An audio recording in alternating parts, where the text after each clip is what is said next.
মাছটা কষিয়ে নিব। এটা সাগরের মাছ। মাছটা একটু কষিয়ে নিই। মাছটা কষিয়ে উঠে নিলাম।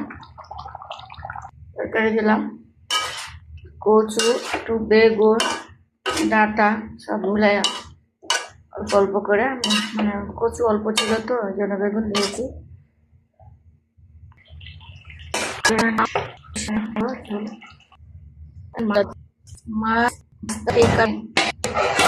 মাছ ভেঙ্গে